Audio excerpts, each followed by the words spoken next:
अखबार news channel और इसमें हैं और हमारे साथ हैं शेख बशीर जो एक्स MLC हैं और वरिष्ठ स्पोक पर्सन है नेशनल कॉन्फ्रेंस के। दर्शकों, जिस तरह से जो कल जो है 5 बजे के करीब जो है भारत और पाकिस्तान के बीच में जो है एक समझौता हुआ, सीज फायर जो है किया गया, उससे काफ़ी लोगों ने राहत की सांस ली, क्योंकि ये एक पैनिक बना हुआ था। सभी जो लोग थे, बॉर्डर के रहने वाले लोग थे, जो सिटी के लोग थे, वो सभी जो है टेंस में थे, मतलब कि वो काफ़ी घबराए हुए थे, तनाव में थे। तो जिस तरह ये समझौता हुआ, उसके बावजूद भी पाकिस्तान ने जो है सीज फायर का उल्लंघन किया। हमारे साथ शेख बशीर जी हैं, उनसे बातचीत करें। पहले तो आपका बहुत बहुत स्वागत है। आपका भी बहुत बहुत शुक्रिया, आपने तकलीफ की। शेख साहब, जिस तरह से ये कल जो है 5 बजे के साथ जो सूत्रों के हवाले से पता चल रहा है कि ट्रंप के माध्यम से ये दोनों देशों के बीच में एक समझौता हुआ, सीज फायर जो है वो हुआ है, क्या कहेंगे इसके ऊपर आप? देखिए संधू साहब,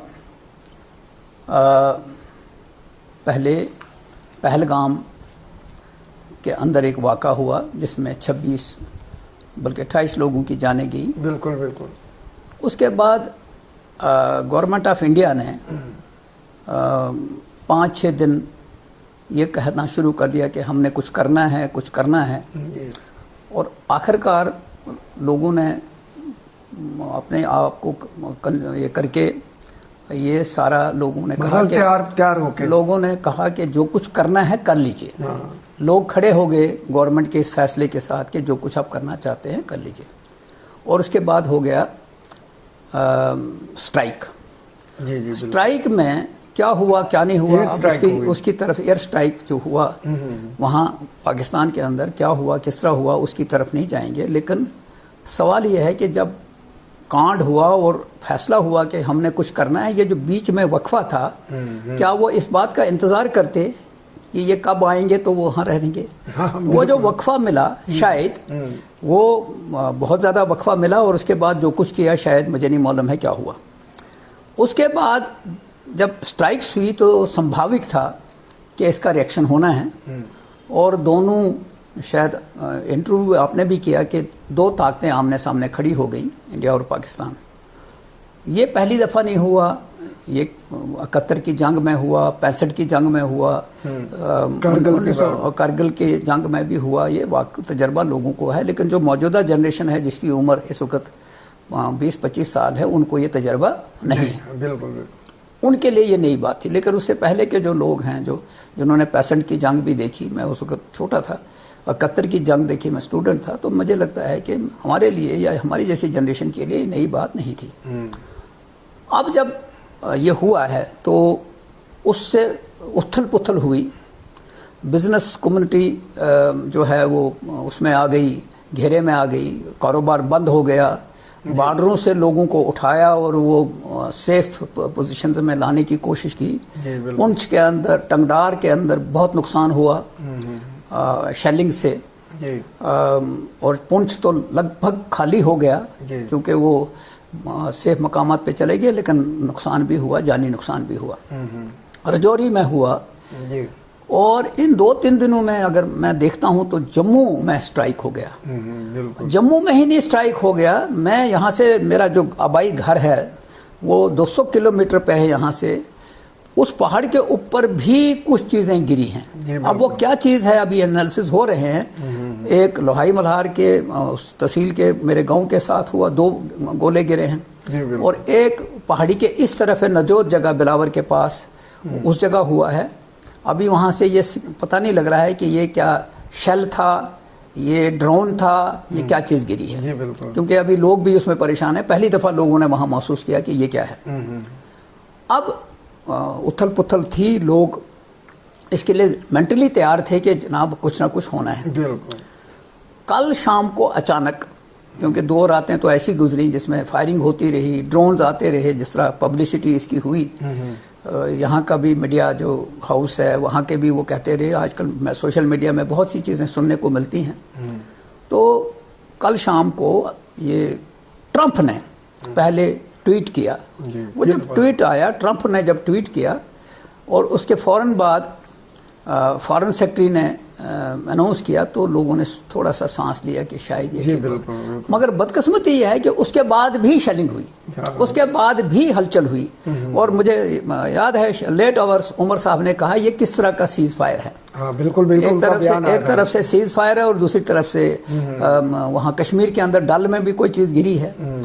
तो बहरहाल श्रीनगर में भी हमला किया पाकिस्तान। हाँ, अब चूंकि ये सारी चीजें जो मैं देख रहा हूँ ये एक नए तजर्बे से गुजर रहे हैं। पाकिस्तान एक ऐसा मुल्क है जिस पर भरोसा नहीं किया जा सकता है। बिल्कुल। अब चूंकि ट्रंप जो बीच में आ गया है, अमेरिका का प्रेसिडेंट आ रहा है, और वो बीच में जो कहा गया है कि आने वाले दिनों में उनकी कोई बातचीत होने वाली है, किसी न्यूट्रल जगह के ऊपर होने वाली है, उधर भी पॉलिटिक्स इधर भी पॉलिटिक्स। लेकिन मैं ये समझता हूँ कि ये जो लोग दरबदर हो गए, जो सड़कों के ऊपर आ गए, जो बॉर्डर छोड़ के सेफर प्लेसेस के ऊपर आ गए, बेघर हो गए, उनको संभालें या इस बात का इंतजार करें कि ये जो सीज फायर है, सीज फायर होता है, कितनी देर रहता है रब जानता है। जी बिल्कुल। हम तो पहले ही कहते थे कि जंग किसी चीज का सोल्यूशन नहीं है। उस वक्त हमको कहा जाता था ये एंटी नेशनल है। और मैं भी, मेरी जाती राय है कि जंग कतर की जंग जब हुई तो तब भी समझौता हुआ ताशकंद में जाके, शिमला समझौता हुआ। 65 की जंग में ताशकंद समझौता हुआ, सब लोग जानते हैं। इसी तरह 1998-99 में जब हुआ उसके अंदर भी समझौता हुआ। तो सवाल यह है कि ये जो लोगों को तकलीफ हुई है, ये जो लोगों को परेशानी हुई है, ये कितनी देर जानी है। जी बिल्कुल। और रात को जब सीज फायर अनाउंस हो गया तो लोगों ने थोड़ा सा सांस लिया कि चलो जी ठीक है, सब कुछ ठीक है। लेकिन उसके बाद रात को भी फायरिंग हुई। जी बिल्कुल। तो ये एक अजीब सा तजर्बा है कि एक तरफ से सीज फायर हो और दूसरी तरफ से फायर और सीज फायर की वायलेशन भी हो। बशीर साहब, ये जो है ट्रंप का बीच दखलंदाजी तीसरे जो है कंट्री का हमारे दोनों देशों के बीच में मिदस्ता बनानी, इसको किस तरह? मैं आपको बताऊंगा कि बदकिस्मती यह है कि दो हमसाया आपस में लड़ते हैं और तीसरा उनकी सुलह करा रहा है। बिल्कुल। वो जो तीसरा सुलह करा रहा है वो कितना सिंसियर है, इसके ऊपर एक क्वेश्चन मार्क है। बिल्कुल बिल्कुल। उससे पहले के अगर बयानात देखेंगे, ट्रंप के अजीब तरह के बयानात हैं। कहते हैं मोदी जी कहते हैं मेरा दोस्त है, ट्रंप कहता है मोदी मेरा दोस्त है। उसके बाद अब चूंकि पता लग गया कि दोस्ती यहां तक आ गई कि उन्होंने मान लिया। जब उन्होंने कहा जी अब सीज फायर करना है तो मान गया, दोनों आपस में मिल गए। तो सवाल यह है कि हम किस जगह पे जा रहे हैं। हम इतना घुस गए हैं अमेरिका के नीचे कि हमको निकलने का रास्ता ही नहीं है। बिल्कुल। तो मैं ये समझता हूं, मैं इसको देखता हूं कि हम हमसाया मुल्क हैं।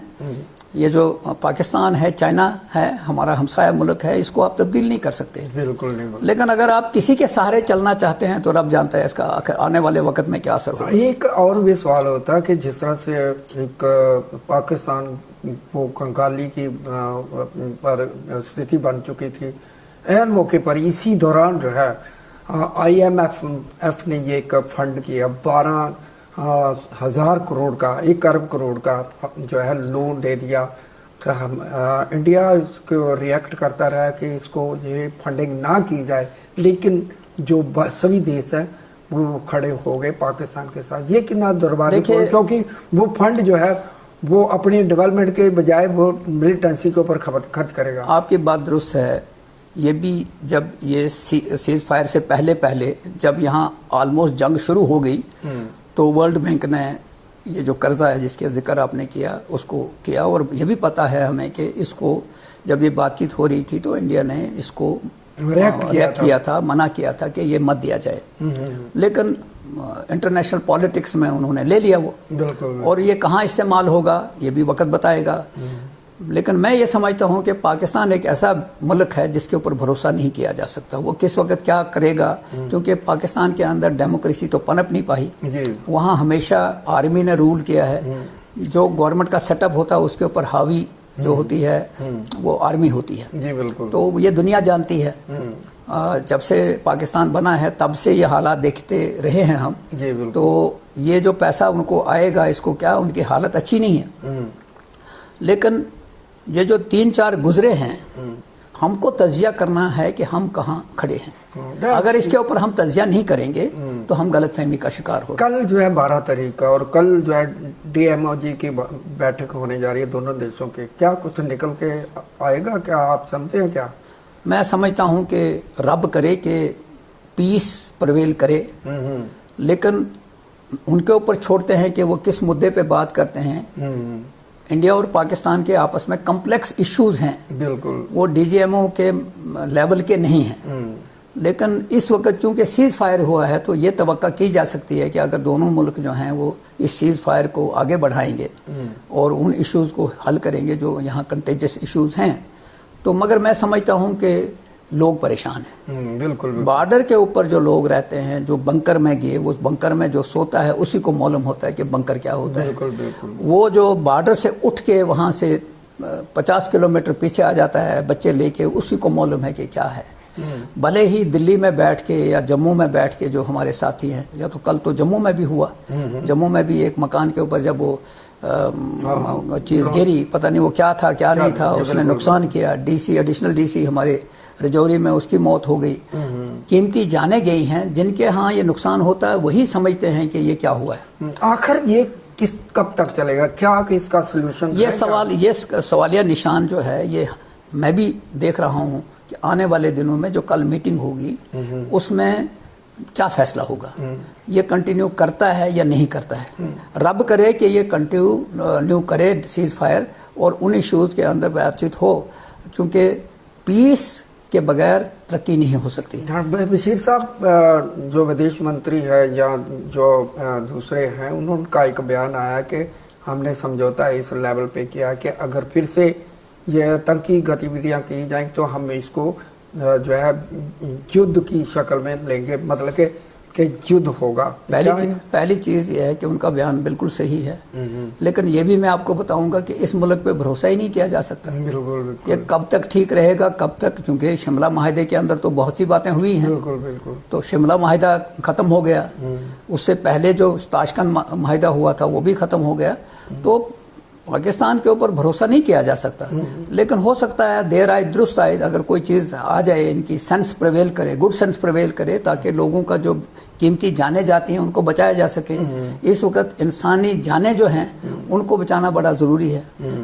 जो प्रॉपर्टी लॉसेस हैं वो रिकवर होते हैं, लेकिन जो इंसानी जान का नुकसान होता है वो रिकवर नहीं होता। हाँ बशीर साहब, जिस तरह से जिस तरह से मध्यस्थता की गई है अमेरिका द्वारा, तो क्या समझते हैं कि जो बैन लगाया है दोनों देशों ने एक दूसरे के ऊपर, क्या वो हटाए जाएंगे? जिस तरह से सिंधु बॉर्डर ट्रीटी है, इसी तरह से बाघा बॉर्डर है, इसी तरह से ट्रेड है, उस पर तो है, क्या आने वाले समय में पहली बात फिर से बहाल हो जाएंगे? पहली बात यह है कि गवर्नमेंट ऑफ इंडिया का उस पर क्लियर स्टैंड है कि उन चीज़ों के ऊपर अभी हमने कुछ नहीं करना है। तो उस हद तक तो मैं मान के चलता हूं कि गवर्नमेंट ऑफ इंडिया ने कहा है, लेकिन अब जो ये बातचीत हो रही है डीजीएमओ लेवल की, बिल्कुल, वो उस पर क्या बातचीत होती है, और पॉलिटिक्स भी होगा। तो दोनों मुल्क जो हैं वो चूंकि आपस आमने सामने खड़े भी हैं, फौजें बॉर्डरों के ऊपर हैं, उधर से भी और इधर से भी, तो इस बात का इंतजार किया जाएगा कि वो मीटिंग आगे इन मीटिंग्स में क्या होता है।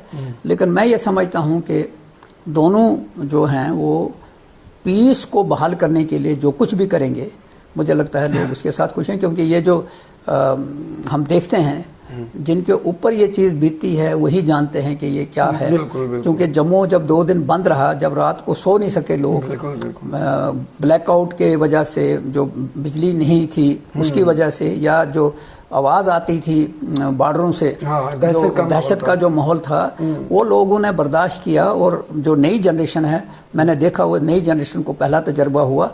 मैं समझता हूँ कि किसी न किसी स्टेज पे तो हमको इन चीज़ों के ऊपर सोचना है, और जो सिविल सोसाइटी है वो भी इसके ऊपर सोचे इसका हल क्या है। हाँ, धन्यवाद। तो ये थे शेख बशीर जी, जिनका कहना है कि ये एक बहुत बड़ी राहत की खबर है कि आपसी दोनों देशों के बीच में चाहे मध्यस्थता हुई है, अमेरिका की मध्यस्थता हुई है, लोग जो है बड़े दहशत में थे और कुछ राहत की सांस ली। कल बाजार भी सारा बंद था, आज बाजार धीरे धीरे खुल गया है, लोगों ने कुछ सांस ली। हालांकि पाकिस्तान के ऊपर भरोसा करना जो है वो नहीं किया जा सकता, क्योंकि कल भी उन्होंने सीज फायर उल्लंघन किया है। तो देखते हैं, कल एक मीटिंग होनी है डीजीएम के, एक बड़ी मीटिंग है दोनों देशों की, उसमें क्या निकल के आता है। तो हम चाहते हैं कि दोनों देश जो है, वहाँ की आवाम, जहाँ की आवाम जो है वो सुरक्षित रहें, शांति से रहें। तो यही है, क्योंकि हमसाया है तो उसको हम निकाल नहीं सकते, मतलब को वो पड़ोसी जब बदल है, नहीं सकते। पड़ोसी तो रहना ही हमसाया रहना, को जो बदल नहीं मर्जी हो सकते। जाए, ठीक है। उससे बीच का रास्ता निकालना पड़ेगा। और ये भी सवाल है कि पाकिस्तान को अपनी आतंकवादी गतिविधियों के ऊपर विराम लगना चाहिए। आतंकवादी जो ठिकाने हैं जहाँ पे कैंप चल रहे हैं उसको बंद करना पड़ेगा, तभी दोनों देशों के बीच में ये जो है शांति बहाली हो सकती है और देश के दोनों देश के लोग जो है अमन मान से रह सकेंगे। धन्यवाद। बहुत बहुत शुक्रिया।